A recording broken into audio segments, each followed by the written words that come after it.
अचानक किसी खटखट की आवाज से मेरी नींद टूट गई और जब मैंने उठते ही समय देखा तो पता चला कि रात का 1 बजा हुआ था।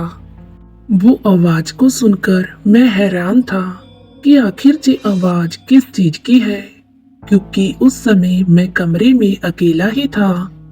मैं अपने बेड से उठा और कमरे से बाहर की तरफ देखा।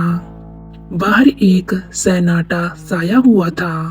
बस तेज हवाएं चल रही थी, जिनकी आवाज मैं साफ साफ सुन सकता था। उस आवाज का कारण मैं हवा को समझकर वापस से सोने जाने लगा।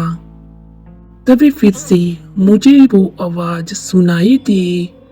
वो खटखटाने जैसी आवाज थी। मुझे लगा कि शायद हवा के कारण खिड़कियां खड़क रही हैं। मैं तभी खिड़की के पास गया और आसपास देखने लगा और देखते ही देखते वो आवाज मुझे फिर से सुनाई दी और मैंने देखा कि वो आवाज खिड़की की नहीं बल्कि मेरे कमरे में रखे एक संदूक से आ रही थी। वो एक बहुत पुराना संदूक था। जब हम लोग इस घर में रहने आए थे तो तभी से ये संदूक इस कमरे में मौजूद था। वो संदूक बहुत ही पुरानी और भारी होने के कारण मेरी मम्मी ने इसे यहीं पर रहने दिया। लेकिन शुरुआत से ही मुझे वो संदूक कुछ खास पसंद नहीं था। मैं उस आवाज को जानने के लिए उस संदूक की जांच करने लगा। उस संदूक में एक आईना भी लगा हुआ था। मैंने उस संदूक को खोलकर भी देखा, लेकिन मुझे कुछ भी अजीब दिखाई नहीं दिया। सब कुछ नॉर्मल देखकर मैंने वो संदूक फिर से बंद कर दिया और वापस अपने बेड की ओर जाने लगा। बेड की तरफ जाते समय अचानक मुझे ऐसा लगा कि मेरे फेस पर कुछ लगा हुआ है। तो मुझे ख्याल आया कि क्यों ना इस संदूक के आईने में देख लिया जाए कि आखिर मेरे फेस पर क्या लगा है। तो मैं यही सोचकर उस आईने के सामने खड़ा हो गया और खुद के फेस को उस आईने में देखने लगा। वैसे तो उस आईने में कुछ भी साफ दिखाई नहीं दे रहा था, क्योंकि संदूक बहुत पुराना हो चुका था और उसका आईना भी अब दिखने में खराब सा लग रहा था।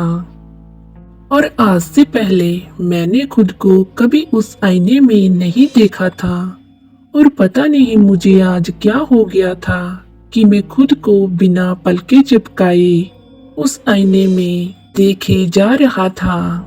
उस आईने को देखते समय मुझे कुछ अजीब सा ही लग रहा था और मुझे ऐसा लग रहा था कि जैसे वो आईना मुझे अपनी तरफ खींच रहा हो। हर तरफ सन्नाटा छाया हुआ था और मैं उसी सन्नाटे में खुद को उस आईने में देख रहा था। फिर तभी उस सन्नाटे को भंग करती हुई उस टक की आवाज ने दस्तक दी। अब मुझे पता चल चुका था कि वो आवाज उस आईने में से आ रही है। मैं उस आवाज को और भी ध्यान से सुनने के लिए उस आईने के और भी करीब चला गया। मैं बस उस आईने में खुद को ही घूर रहा था। बहुत देर तक लगातार देखने के बाद फिर मैं उस आईने से दूर जाने लगा, मगर पता नहीं ना जाने क्यों मैं उस आईने से अपनी नजर को हटा नहीं पा रहा था। बहुत कोशिश करने के बाद भी मैं उस आईने से हट नहीं पाया। तकरीब 20 मिनट तक सब कुछ शांत रहा, लेकिन अचानक से फिर कुछ ऐसा हुआ जिसको देखकर मेरी रूह अंदर तक कांप गई, क्योंकि मैंने देखा कि उस आईने के अंदर मेरे प्रतिबिंब ने एक अजीब सी ही मुस्कान दी। फिर मेरे देखते ही देखते वो प्रतिबिंब अपना हाथ हिलाने लगा और अपने हाथ से उस आईने पर खटखटाकर फिर से वही आवाज निकाली। अब मैं डर के मारे कांप रहा था।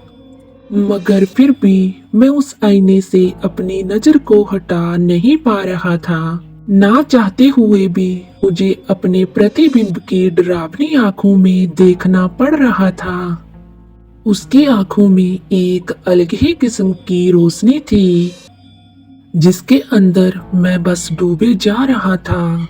कुछ ही देर के बाद वो आईने वाला मेरा प्रतिबिंब कुछ अजीब ही शब्द बोलने लगा, जिसे सुनकर मैं पूरी तरह से उस सफेद रोशनी में डूब गया और शायद बेहोश होकर गिर गया।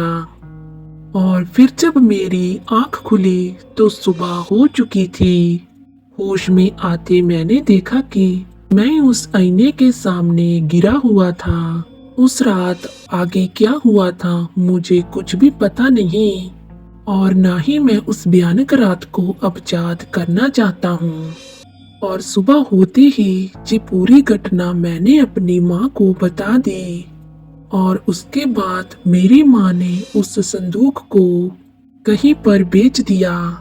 तो दोस्तों, ये थी हमारी आज की कहानी। अगर आपको हमारी आज की कहानी अच्छी लगी तो प्लीज वीडियो को लाइक और चैनल को सब्सक्राइब जरूर कीजिए, और प्लीज हमें मोटिवेट करने के लिए एक प्यारा सा कमेंट जरूर किया कीजिए। तो चलिए दोस्तों, हम कल मिलेंगे आपको एक और नई कहानी के साथ।